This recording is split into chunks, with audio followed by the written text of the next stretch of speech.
มาเบิ่งพี่น้องเอาพงแล้วสิลงเอาป่าน้องเบาแม็กว่าสิ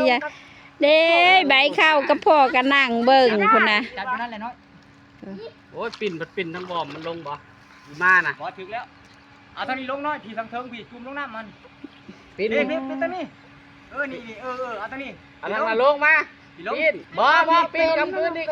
ปิ่นทางนั้นลงปิ่นลงยังขึ้นทางนั้นกับสุติมาก็เอาพงเบิ่งใบข้าวยังบ่เลยลงลิ้นน้ำข้าวใบข้าวโจยแนมมานี่โอ้ยกลมอยู่จับยืนอยู่หันแล้วนะเจ้าจึงไว้ให้ลูกให้เอาเฮ็ดให้ดักมันรุ่นน้ำกันพี่น้องว่าสิได้จักตูพี่น้องได้แท้แน่นอนนี่ได้บอกกับเอาพง ผู้ชายแว่นตาได้บ่พงเลยฮะเอาบ่ได้อันนี้มึงก็ดึงมาตีกี่มึงนะมันดึงเข้ามาเนี่ยเห็นบ่นี่วันนี้อันนี้เอาเมื่อลากฮะต้นน้อยไม่ใช่เอาพงเบิ่งดูมันโตเลยไม่ใช่เอาพงผมมัดทั้งนี้ก่อนมัดไงลีกับซ้ำๆนี่เบิดเมย์มันนั่นนะบ่ปลาเข็งเท่บอลนั่นเว้ามีปลาเค็งเทพมาเบิ่งน้ำกันพี่น้องเบิ่งป่าชอบปลาขึ้นไม่ได้ลุงให้ได้หักนี่ใช่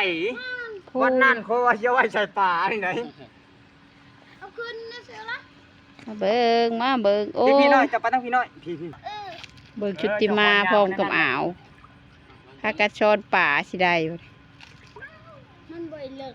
จุ่มลงตีนมันฮะจุ่มลงตามลูกคือผัดเกลือบ่เฮยเกลือแล้วก็มันมากินโอ้น้ำยังเลิกเติบเนาะบ่ตายยังบักเลิกๆนะ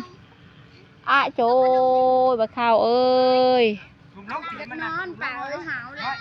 บ่จุ่มลงบ่ให้ตื่นตะหึงล่ะบ่ตอนละงามครับพวกค้ามันตื่นแล้วไผ่ซ้อนกัน2-3ยิงนั่นแหละจุ่มไปนั่นแหละยิงเท้าตีนมาจะจับเอาตีนมาแสดงว่าอยากนอนซะบ่ไปข้าวแสดงว่าอยากนอนบ่แม่จ้ะวะบ่ว่านอนแป๊บเดียวนึงจุ้ยยิ้มหน่อยคนสวยยิ้มหน่อยจุ้ยตาเพิ่น